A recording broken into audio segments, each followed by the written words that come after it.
So here's the other thing that I bought. I'll show you right now. Ta-da! Figure Rise effect parts. Burst effect space pink. So the main reason I bought this was for this. The yellow Dragon Ball power-up aura. I really wanted something like that because I think it would be very funny to pose Maydroid Chloe or Ritsuka with that sort of power-up aura pose. But these explosion things are really cool too. And a lot of models from like the HG range and like the build fighters and build divers range, they have these little ports, as well as 30-minute missions. They have these little holes in the arms and stuff, such that you can put these explosions into them, and you can even just prop them up using little stands. So that's very, very fun. And I have a number of these. I have a couple of these figure effects, like weapon slashes and rocks and explosions. Actually, I can show it right now. Here's a few of them right here. Let's open this baby up.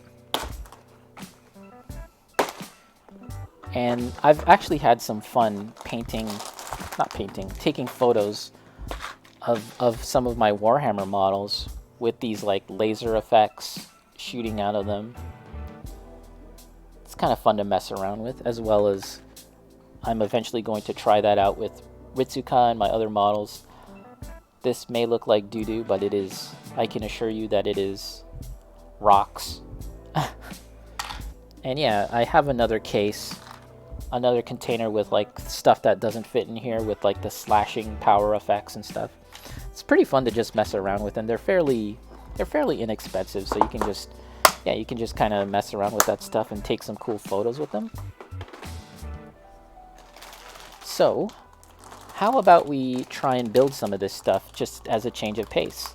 Let's. I can't imagine that it'll take terribly long, so let's just dig right in and see how this stuff is. But yeah, man, that original Gundam series, I really enjoyed it, and I just thought it was really good. And I was aware of Gundam. I've been watching, or aware of the models and stuff for so long, but I had never gotten around to seeing the show until very recently. And I finally watched it, and I was like, wow, this is actually like good stuff. There's something to this. There's something actually kind of meaningful about this show. It has some kind of message. All right, let's just get on with this. And I use my crappy clippers for these parts because the plastic is a lot harder, and I don't want to use our better clippers.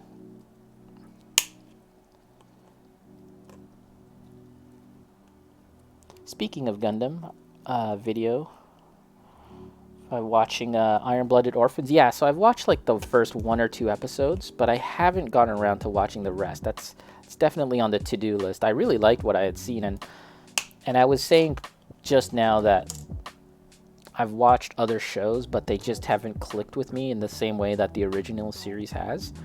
My feeling, based on just watching the first 2 episodes of Iron-Blooded Orphans, was that this show might be one of the good ones, because just like within the first episode, I feel like Island Orphans. Did I get around to watching? I'm pretty sure you meant Iron-Blooded Orphans. Yeah, just the first 2 episodes though. I liked it so far. I'll definitely get around to it at some point. I just haven't.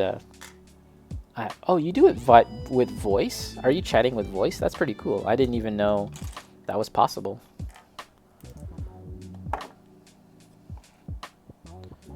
Okay, so what parts do we need here? I took out these parts. I didn't even pay attention to what they were. 5 and 6, and we need A2 and A3. A2 and A3, okay. Should probably pay attention to what exactly I'm doing instead of just cutting stuff off willy-nilly.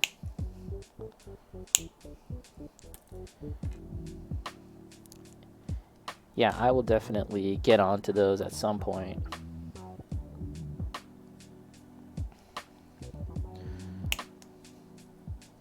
Just have a binge session.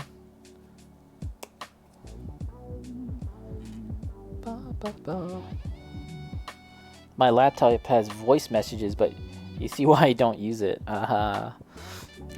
Ends up saying weird stuff. It ends up saying something that you didn't intend. It's funny. I think that was A3 and this is A2.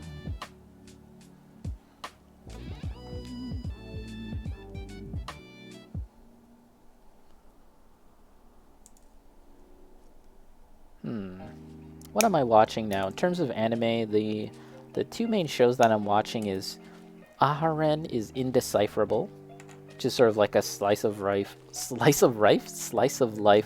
romantic comedy, high school romantic comedy. It's nice, it's wholesome, it's funny. And then Spy X Family, which I really like, really good stuff.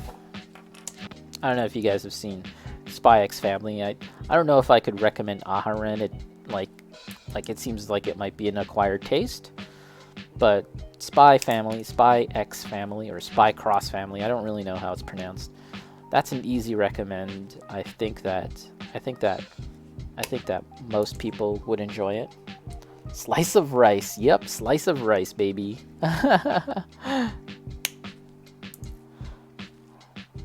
Gets a bit political, but it keeps the action up. I don't mind. I don't think I mind necessarily a little bit of political stuff in my anime necessarily. Like, again, the first series of Gundam had a fair amount of that stuff too. Yeah, I think that's okay sometimes.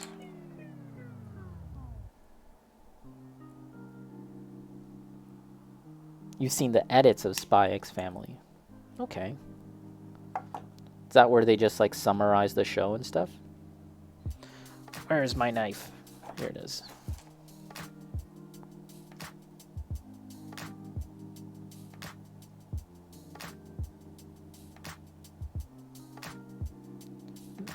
This base, like, I mean, we don't really have to go crazy trying to make it look all nice and smooth. It's, at the end of the day, it's just a base, so whatever.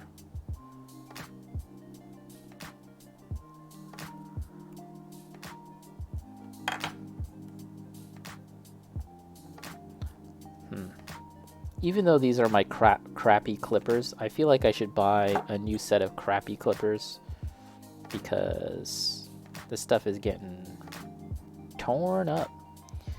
These clippers I actually used for cutting metal, like metal models. So they are quite beat up. But I like using them for this stuff because this plastic tends to be a little harder.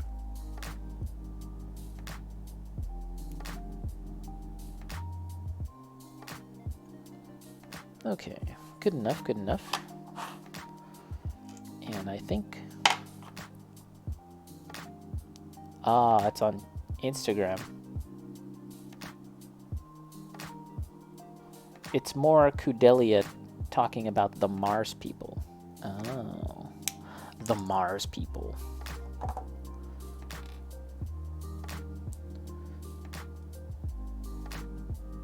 Okay. So, let's see here.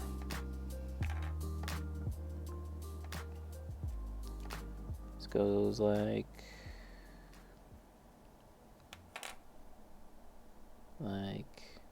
what?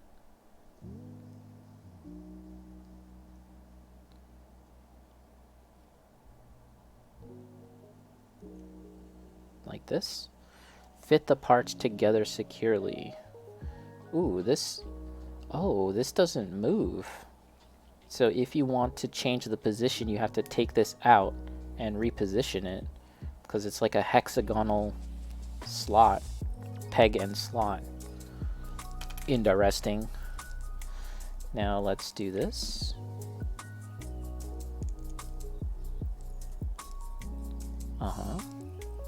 You can also adjust the angle. After removal, change the position. Yeah, that's what I was just saying. So it's a little different than what I'm used to. But they do that because you don't need to have any kind of hinge to fix it. Any kind of like notch or hinge locking system. Part 2. A7. Place effect parts anywhere you like. And I need A7. Okay, we have 2 of A7. And where does this go exactly? The train, the hype train.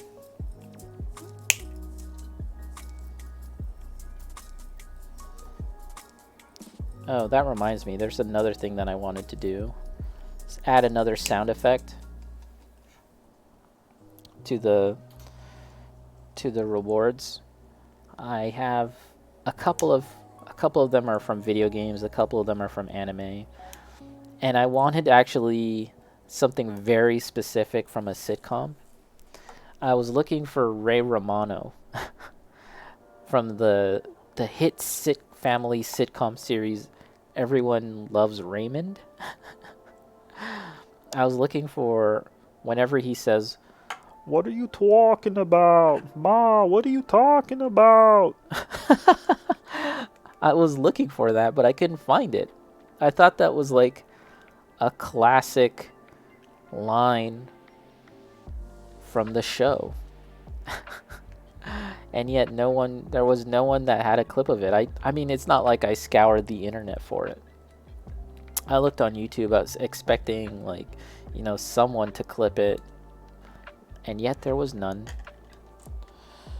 So I might just have to do it myself. I might have to just go, "Ma, what are you talking about? Ah."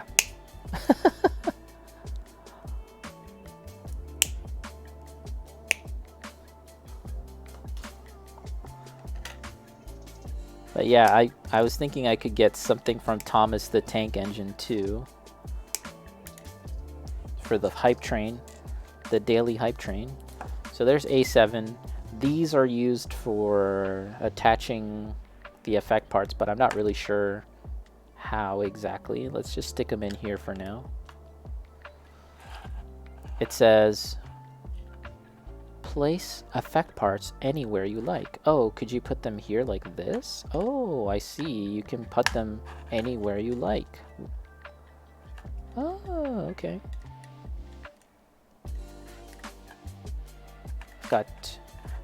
I think I only have 2 of those A7 parts.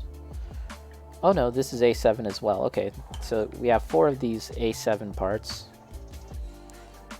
Yeah, I find these effect part stuff to be really fun. I pick them up every once in a while, and it's just fun to take photos with. And I've been using LED lights to kind of shoot colored light into the clear plastic so that we can get like cool effects. And yeah, I've been playing around with it a bit. Very fun stuff. And also, I think that they might be useful for Warhammer too, like when you're playing 40K, for example, and you want to indicate that one team is on Overwatch, or one unit is on Overwatch, or another unit is getting shot at. There's a lot of effect parts to indicate, like smoke and blast effects or laser effects that might be useful to keep track of that sort of thing, or just to gussy up your table to make it look cool while you're going pew pew pew.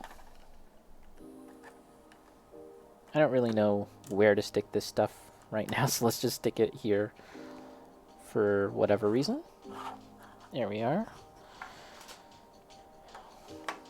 Now we have A4, which is a part that is used to join these bases together, so we don't really need it now. I do have more base parts, so that will be useful.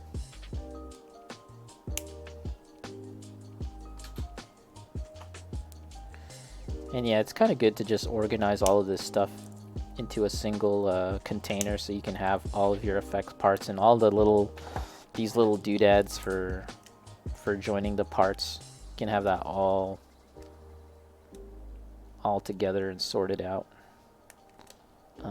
This one, again, I don't really need this right now, so let's just keep it to the side. Now, where are we now? In the instructions. Figure is not included. The images are for illustrative purposes only. Joint parts included in separately sold products.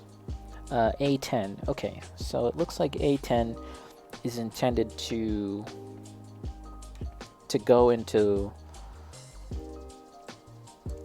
It's used for connecting the model to the stand. It's like an adapter. Some Gunpla models have like this kind of adapter point.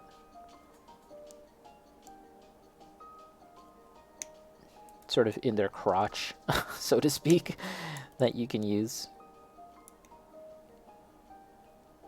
And again, this is it right here. You'll need another adapter part to go on top of that. I think that'll go into the model, but again, we don't really need this now, so let's put that aside.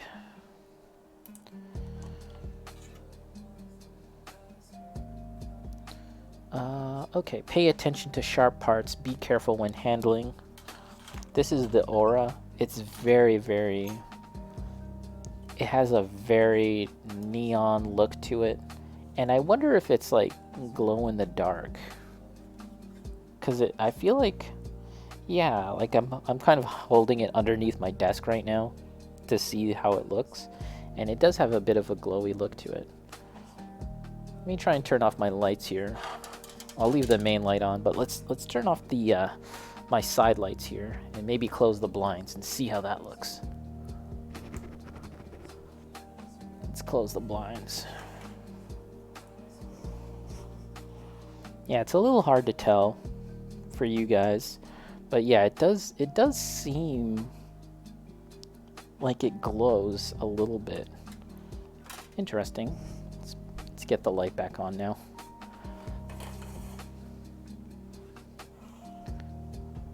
I'll have to test that out in darkness. And I'm looking out the window and it's still super windy, so yeah. I don't think I'm going to be doing any spraying today.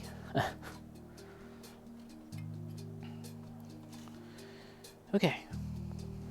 Let's get a little snack here while I work. B1. Yeah, this is one of the main reasons why I bought this. Was for the aura.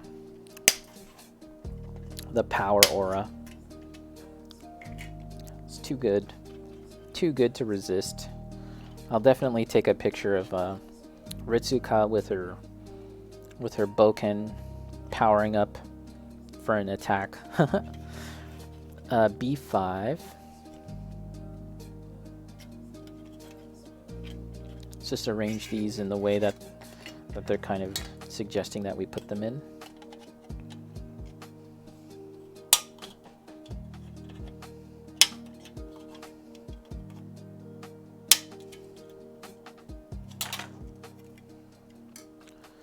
B5, B2.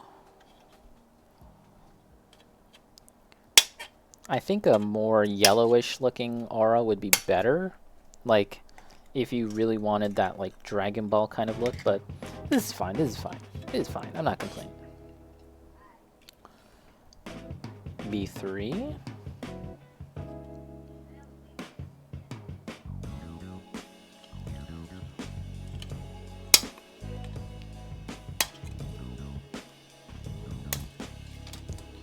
B3, B4.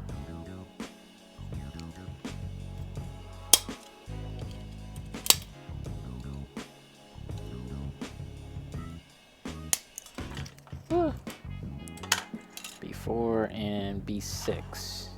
So this is generally how they want them arranged in terms of like going around and creating a circle.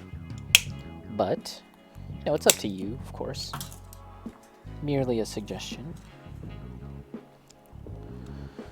Okay, now let us snap this stuff off a little better, a little cleaner.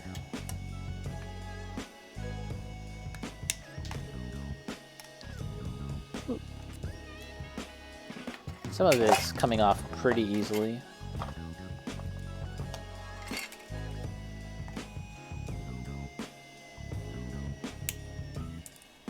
Do you know I bought one of these? The very first one that I bought, it was like, again, a power effects type of thing.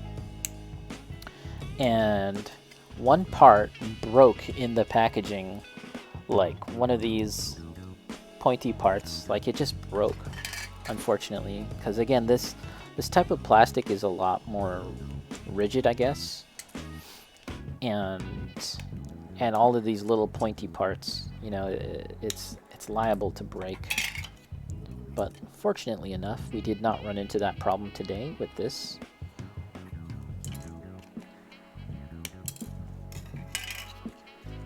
Very easy to put this stuff together. It's not a big deal. And you could go in and kind of do a bit more to this stuff if you really wanted to. You could kind of go in and maybe do a bit of lining or edge highlighting with like a solid paint to really make the edges pop and stuff. I think that might look cool, but I'm a little lazy, so I don't really feel like doing that. Okay, so here we are with the base. And now let's try and arrange it how they're suggesting.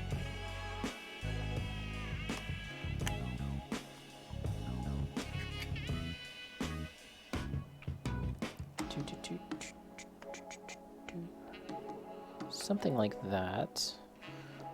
Would it be better if it was closer? It wouldn't really fit. Something like that. B2. I mean, now that I've taken all these parts off, it doesn't really matter what the lettering is. I won't remember it.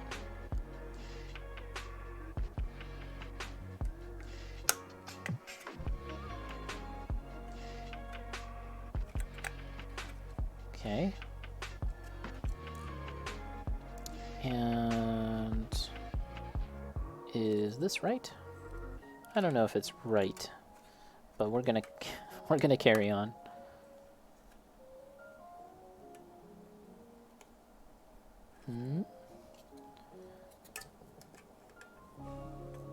Something like that. Oh, that's pretty cool. That looks pretty neat.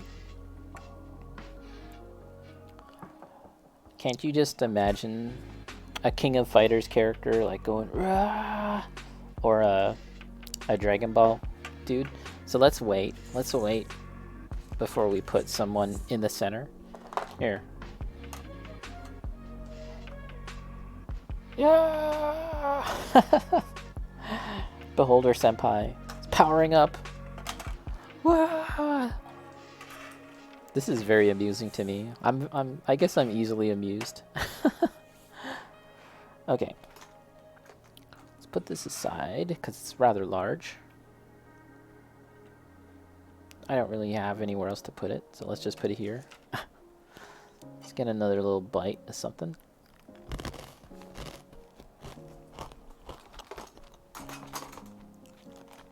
And we're back to this. Back to the just these parts that'll help you position your stuff, your effects.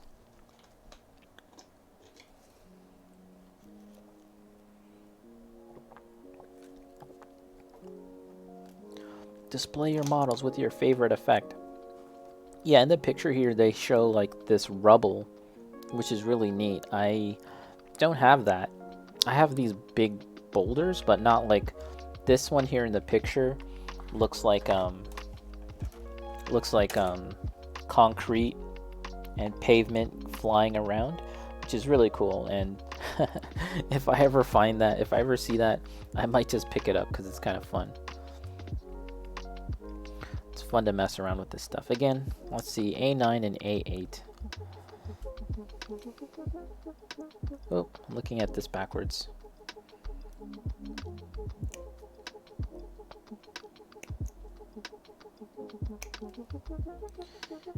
A9 and A8.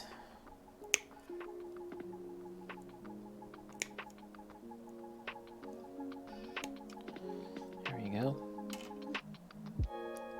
And we're going to need A9 and A8 again.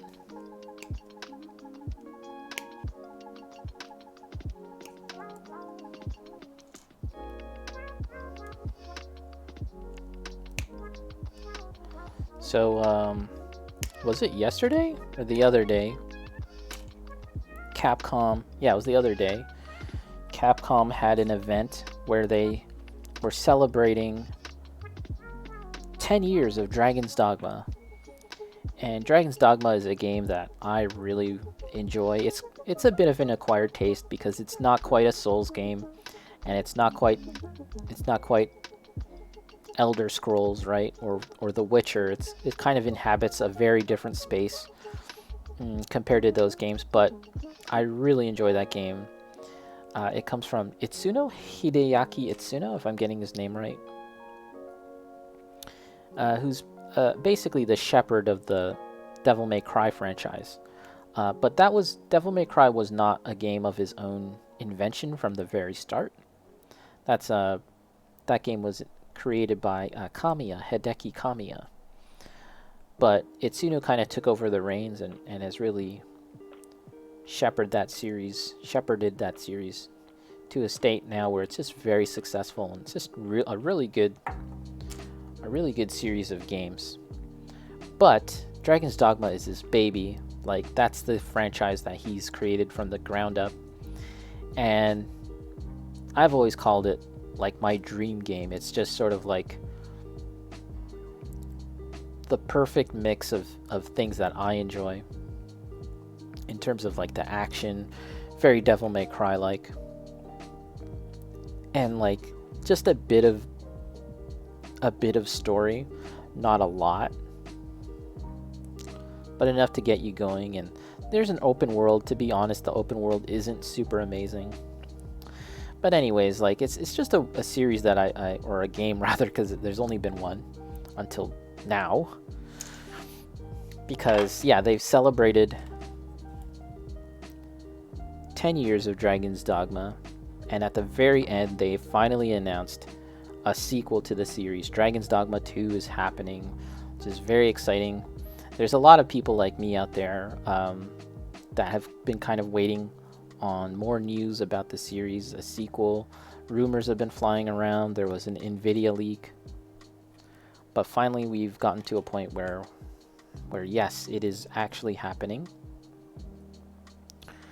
And yeah, it's exciting. It's exciting stuff. I don't really know anything more than that. They literally just showed Itsuno like take off his shirt, take off his like sweater or hoodie, and underneath was the t-shirt that said Dragon's Dogma 2, and they were like, it's in production, it's happening, guys. And that was it. That was the end of the video. So I might actually talk about it more. I might make like a separate video for YouTube to talk about it. But yeah, it's exciting. I'm excited, at least. I hope that the game comes out and it turns out to be awesome. And I'm just sort of trying to figure out how they want me to orient this thing. I guess it doesn't really matter.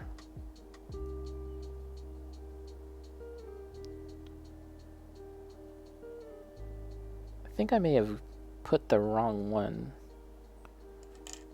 This may have been the different one. It doesn't really matter though at the end of the day, because you're just supposed to position these things however you want.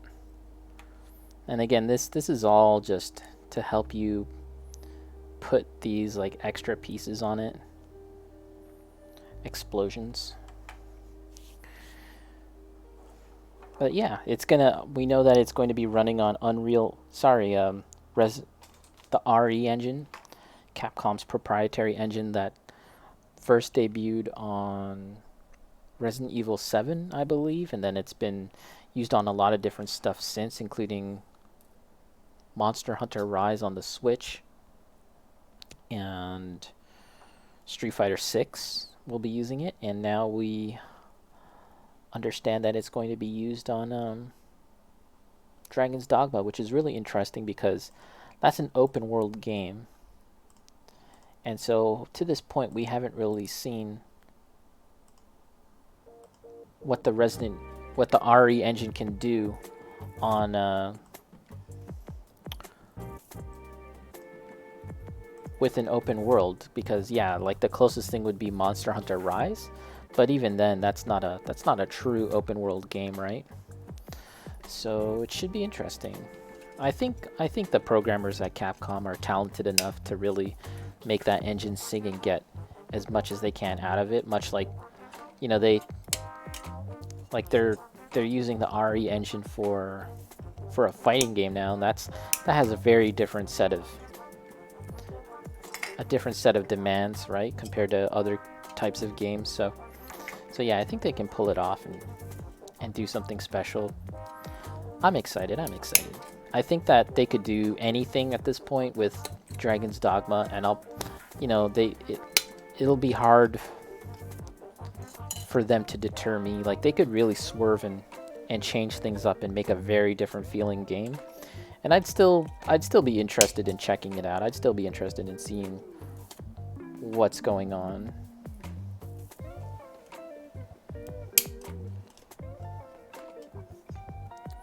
I mean, at the end of the day, I think it'll still be an open world game. But in terms of like style, they could really change up the visual style of it, because it was kind of bland, and I think that was kind of deliberate on their part. They actually originally conceived Dragon's Dogma to have more of a style to it in the style of some of their concept artists, which themselves were sort of basing their work on Berserk, actually. But they in the concept art notes, I kind of picked up on how they decided to swerve away from that and do something a little different, which is to say, make it look a little more generic.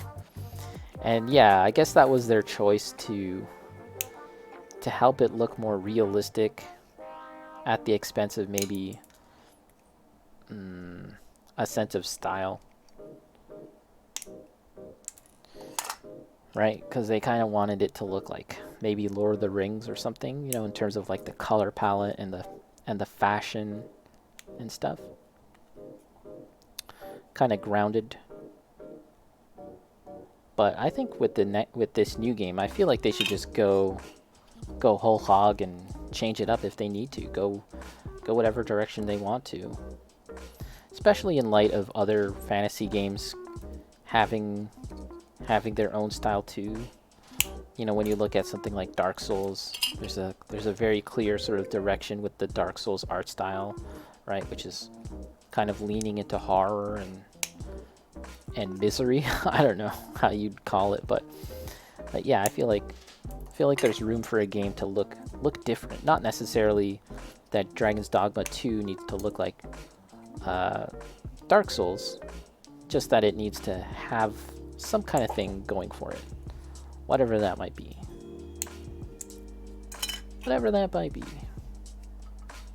Okay,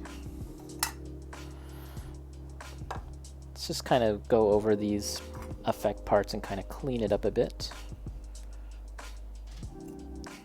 This might be my favorite effect part set yet, or maybe my second favorite, because I really do enjoy the lasers. That's really fun.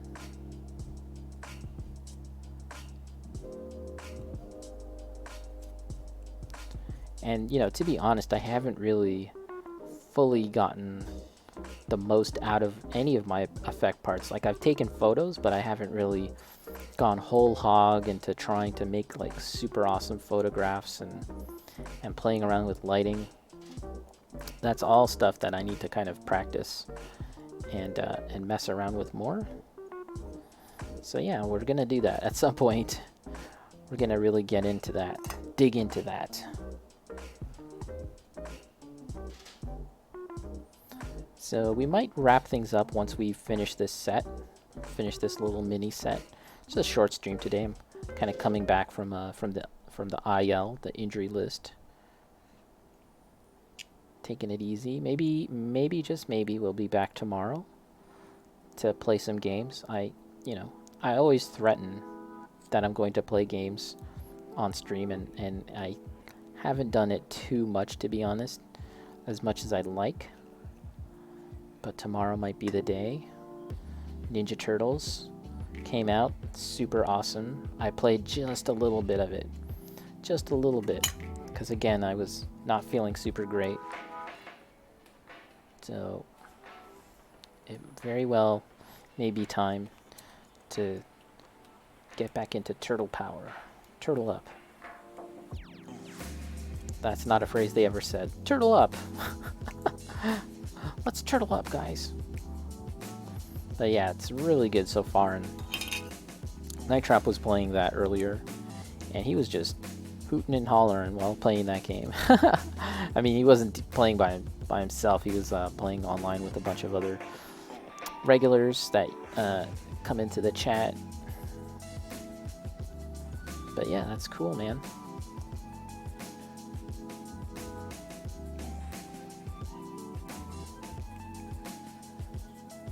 We can kind of clean up these edges a bit better later. I think that is sufficient. Just make sure there's no particles on my hand. Get a little snacky.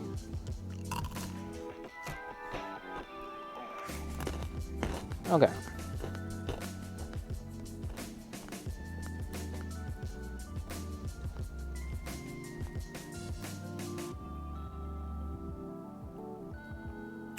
Pay attention to the sharp parts.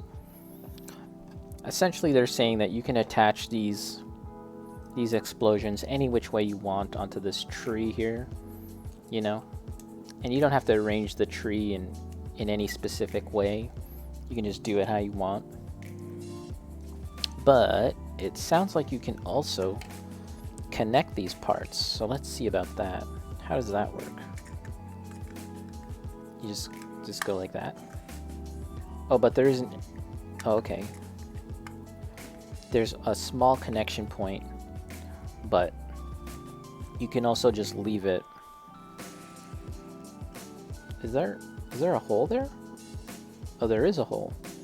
So you can have like a whole sphere. Which is pretty cool. And I think this stuff might look good if you paint these like jagged lightning parts. I think if you painted that something different, that might look a little better than how it is now. But yeah, you can combine those parts. Can you do that with this too? I don't think so. No. No.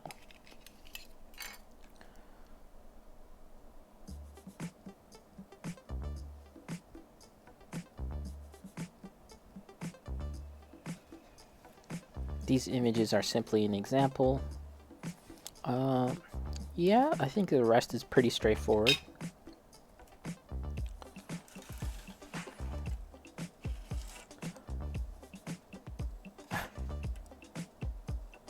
Yeah, you can just go nuts with this. It doesn't have to follow any kind of pattern necessarily. Let's see. They suggest here that you can do it like this. And then you can attach these parts. How so? Oh, okay, like this. You can attach them somewhere like that. I don't know what that is really going to convey necessarily, but you can do that.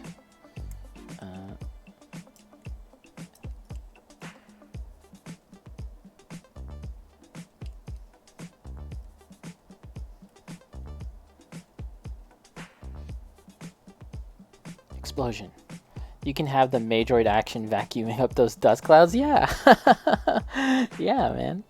You can do your imagination. Yeah. I mean, it's just really just playing around with this stuff and seeing what might look cool.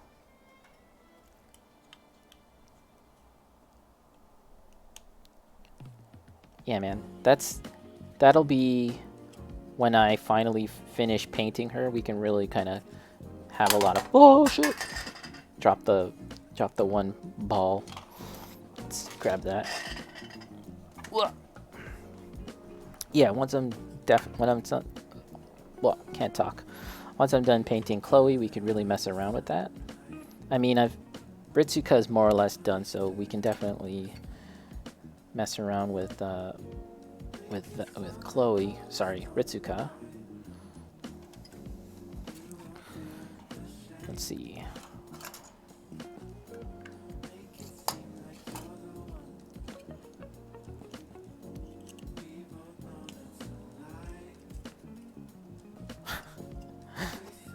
I mean, it looks kind of dumb just without any context. These explosions just look pretty dumb. But once you kind of like in the example here, if you take a look at the photo, the cover, you can get some general ideas on what you could do, right? Like here you have a model with a shield, and the shield has like an explosion coming off of it, so it's like bouncing off of the shield. And then on the ground you have like these dust clouds kicking up, maybe as it's leaping up into the air. So if you imagine something like this, but for like Chloe or whatever, that would be pretty fun, right? Or here you've got like the aura, and then the clouds, and then a bunch of explosions kind of behind him, like the enemy has missed, and there's explosions behind him. That's very cool. And in this example, it's like maybe like a Dragon Ball character shooting like an energy ball out, and then there's these waves of power coming around, surrounding him. So yeah, that's kind of the general idea. But let's take a quick look here. For example, we've got Ritsuka here, and let's get her posed with the sword. Let's see how that looks as I just kind of move things around here. Let's see. Let's use the white-handled bamboo sword. And for this, we're going to need the hand with a circular grip. Nope. Here we are. Let's do this. And let's use this hand for the other.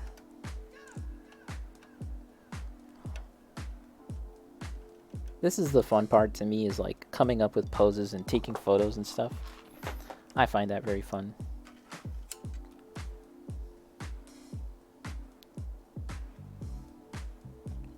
Okay, let's work on the pose here.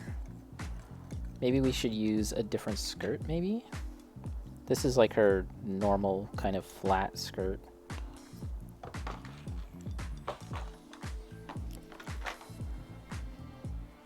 Let's use the billowing, moving skirt.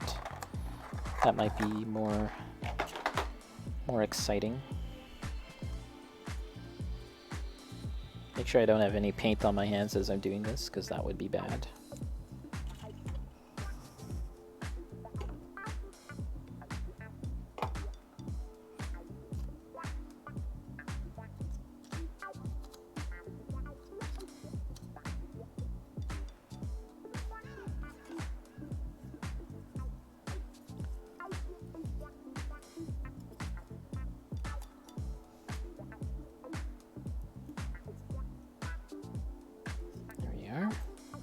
Let's use the same hairstyle because I'm too lazy.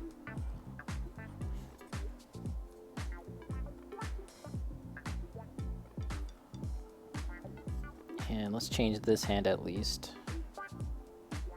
It's a pointing hand. We don't really need the pointing hand. Put this... I'm just playing with my dolls. You know me. You know how I do. Okay, there we go. Something like that. Like she's like, I have the power. Unfortunately, my camera is pointed down, so what I'll do is I'll just kind of tilt it up like this to give you an idea. Something like that. Pretty cool. I'm just so easily amused with stuff like this. I love it, man. I love it. I love it. Nice. And then we can mess around with slashing attacks and stuff. So yeah, I'll probably have a photo session tonight or tomorrow where we kind of mess around with this. I tend to photograph in the daytime so I can use a bit of natural light to help me take photos. But yeah, that is pretty cool. That's pretty fun. And that's just a small sort of test on what we could do. Of course, there's all of this stuff that you can mess around with too. And I don't really know how I'd use this with this particular pose, these explosions. I don't know how I'd use it with this. But with Chloe, like Not Slide mentioned, that would be a pretty good idea, I think. But you know what, guys? I think I might call it a day. Just a little bit of a short one. You know, it's Saturday. Maybe I'll play some video games later, you know. But we did a bit. We just did a bit of stuff, including working on Gengar here and his tongue, and putting together this stuff and looking at some of my latest purchases. So if you've made it this far, I want to thank you all for watching. Not Slide and Mika and the gang. You guys know who you are. Came in early. Thanks again. And yeah, take care. Enjoy your weekend. And have a good day. Have a good rest of your day. Catch you guys later. GG.